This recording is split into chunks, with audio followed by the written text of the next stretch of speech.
प्रश्न संख्या 3। किसी मोहल्ले के 25 परिवारों के बच्चों की संख्या निम्नलिखित है। देखिए, किसी मोहल्ले के 25 परिवारों की बच्चों की संख्या, यानी किसी परिवार में 2 बच्चा है, किसी परिवार में 3 बच्चा है, किसी परिवार में 1 बच्चा है, किसी परिवार में 5 बच्चा है, किसी के यहाँ 2 बच्चा है, किसी के यहाँ 3 बच्चा है, किसी के यहाँ 2, किसी के यहाँ 4, इस तरह से दिया हुआ है। ठीक है, 25 परिवारों के बच्चों की संख्या दिया हुआ है। आंकड़ों को बारंबारता वितरण सारणी के रूप में व्यक्त कीजिए, यानी इस आंकड़ा को क्या करना है, बारंबारता वितरण सारणी के रूप में व्यक्त करना है। तो प्रश्न संख्या 3 में देखिए, हम लिखेंगे सबसे पहले आंकड़ों का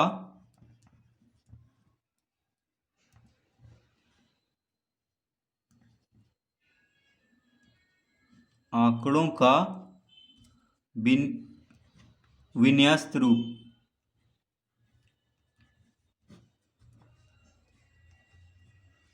आंकड़ों का विन्यस्त रूप। ठीक है,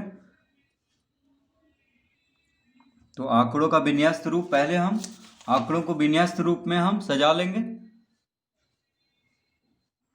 तो विन्यस्त रूप मतलब या तो आप इस आंकड़ा को आरोही क्रम या अवरोही क्रम किसी रूप में भी आप इसको सजा सकते हैं। ठीक है, यानी घटते क्रम या बढ़ते क्रम। तो देखिए, तो शून्य से हम शुरू करते हैं। तो शून्य कितना है, 3 बार है, तो 0 0 0। ठीक है, अब देखिए 1 भी 3 बार है, तो 1 भी 3 बार है, तो इसको भी लिख लेंगे। उसके बाद 2, तो 2 देखिए कितना बार है, उसमें गिनेंगे हम। प्रश्न में देखिए 2 कितना बार आ रहा है, तो 7 बार है, देखिए गिन के, तो उसको लिख लेंगे।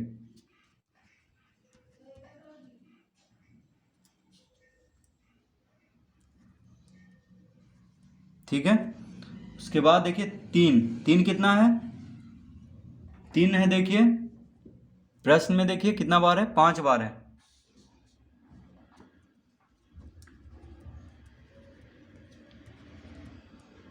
पांच बार, तो 3 को 5 बार लिख लेंगे। उसके बाद 4 कितना बार है, 4 है, 4 बार।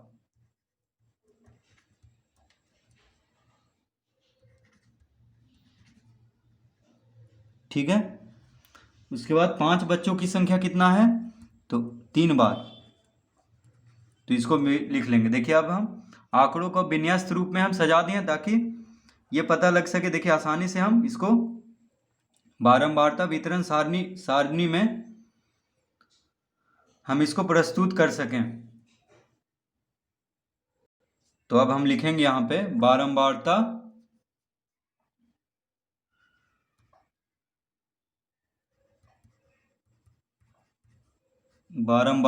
वितरण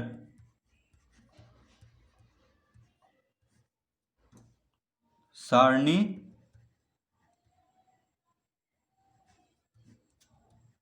इस प्रकार है। बारंबारता वितरण सारणी इस प्रकार है। अब यहाँ पे हम बारंबारता वितरण सारणी को बनाएंगे। तो पहले देखिए, हम एक रेखा लेंगे यहाँ पे,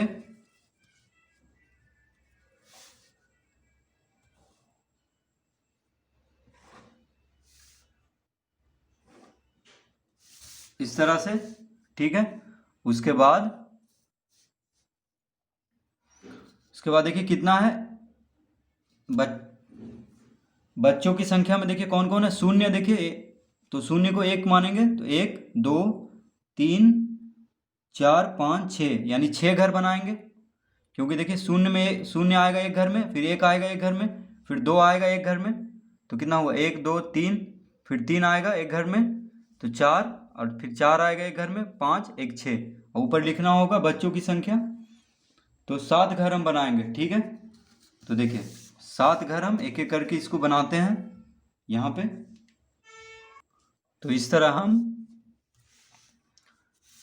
पहले इस तरह हम बना लेंगे। उसके बाद इसमें हम लिखेंगे बच्चों की संख्या,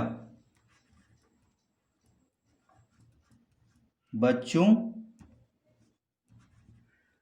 की संख्या बच्चों की संख्या, मिलान चिन्ह, मिलान चिन्ह यहां पे लिखेंगे।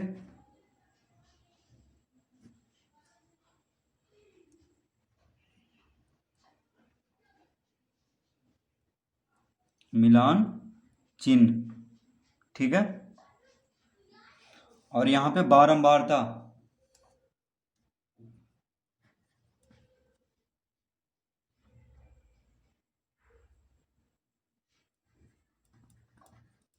बारंबारता परिवारों की संख्या,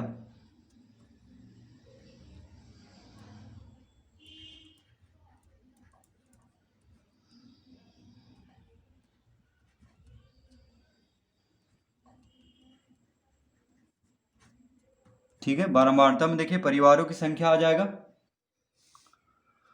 तो बच्चों की संख्या कितना है, तो देखिए सबसे पहले शून्य, तो शून्य लिखेंगे यहाँ पे। तो शून्य बच्चों की संख्या, यानी जिस परिवार में शून्य बच्चा है वह परिवार कितना है, 3 परिवार है। 3 परिवार में शून्य बच्चा है, देखिए 3 बार शून्य आया है, ठीक है। तो यहाँ पे हम 3 लिखेंगे, बारंबारता 3 है, यानी शून्य बच्चों की संख्या 3 परिवार में है, तो यहाँ 3 लिखेंगे। उसके बाद बच्चों की संख्या 1, तो 1 बच्चों की संख्या कितना परिवार में है, देखिए 1 बच्चों की संख्या भी 3 परिवार में है, तो यहाँ पे हम 3 लिखेंगे। उसके बाद 2 बच्चों की संख्या कितना परिवार में है, तो देखिए 1 2 3 4 5 6 परिवार में क्या है, 2 बच्चों की संख्या, तो हम यहाँ पे लिखेंगे 6, नहीं माफ़ कीजिए 7 होना चाहिए। 1 2 3 4 5 6, हाँ 7 परिवार में है 2 बच्चों की संख्या, तो यहाँ पे क्या लिखेंगे 7, 2 के सामने। उसके बाद देखिए 3, तो 3 परिवार, 3 बच्चों की संख्या कितने परिवार में है, 1 2 3 4, 1 5, देखिए एक यहाँ है 3, तो 5 परिवार में क्या है, 3 बच्चों की संख्या है, तो यहाँ क्या लिखेंगे हम 5। उसके बाद यहाँ पे देखिए 4, तो 4 बच्चों की संख्या कितना परिवार में है, 1 2 3 4, यानी 4 परिवार में। तो बारंबारता देखिए यही हुआ, परिवारों की संख्या में बारंबारता, यानी रिपीट कितना बार हो रहा है, तो 0 रिपीट हो रहा है 3 बार, वही बारंबारता हुआ। 1 रिपीट हो रहा है 3 बार, 2 रिपीट हो रहा है 7 बार, ठीक है। अब अंतिम में देखिए 5, तो 5 बच्चों की संख्या कितना परिवार में है, तो 3 परिवार में, 1 2 3, तो हम यहाँ पे 3 लिखेंगे। अब देखिए कुल परिवारों की संख्या जोड़ देंगे इसको, 3 3 6 7 6 13, 13 5 18, 18 4 22, 22 3 25, तो यहाँ लिखेंगे हम कुल बराबर कितना होगा 25, यानी 25 परिवार है। क्वेश्चन में भी दिया हुआ है किसी मोहल्ले के 25 परिवारों के बच्चों की संख्या निम्नलिखित है, तो देखिए 25 परिवार है, तो जोड़ने से भी यहाँ पे आ गया है 25। अब मिलान चिन्ह क्या होता है, तो देखिए 3 है यहाँ पे, तो मिलान चिन्ह में क्या लिखेंगे, बस 3 लाइन बना देंगे, देखिए सीधा सीधा, तो ये हो गया 3। बारंबारता से ही मिलान चिन्ह बनेगा, यहाँ भी 3 है, तो बस यहाँ भी 2 3। अब देखिए 7 है, तो 7 किस तरह बनाएंगे, पहले हम 4 लाइन इस तरह से खींचेंगे और एक लाइन को हम यहाँ से इस तरह काटेंगे, यहाँ से यहाँ तक, तो ये हो गया 5, देखिए 4 1 5 हो गया। अब 2 लाइन और बना देंगे, तो 5 और 2 7, 7 को इस तरह हम लिखेंगे, ठीक है। अब है देखिए 5, तो 5 को 1 2 3, देखिए 5 में हमेशा 4 लाइन बना के इस तरह करना है, ये हो गया 5। अब 4, देखिए बारंबारता 4 है, तो यहाँ पे मिलान चिन्ह में 4 रेखा बस। उसके बाद 3, तो 3 रेखा, ठीक है। तो कुल कितना आ गया, कुल तो 25 होगा परिवारों की संख्या। तो बस इसी तरह इसको हल कर देना है, देखिए और कुछ पूछ नहीं रहा है इसमें, बस बारंबारता वितरण सारणी बनाना है। तो इसको हम फिर से एक बार देख लेते हैं। तो पहले आंकड़ों का विन्यस्त रूप में लिख लेंगे, यानी छोटा से बड़ा या बड़ा से छोटा, आप जैसे भी लिखना चाहें। उसके बाद बारंबारता वितरण सारणी इस प्रकार है, तो देखिए जितना बार रहेगा उतना हम इसमें बॉक्स बना देंगे, 1 2 3 4 5 6 बॉक्स, और एक बॉक्स देखिए लिखने वाला ये वाला, ठीक है। उसके बाद हम इस तरह से इसको देखिए लिख देंगे।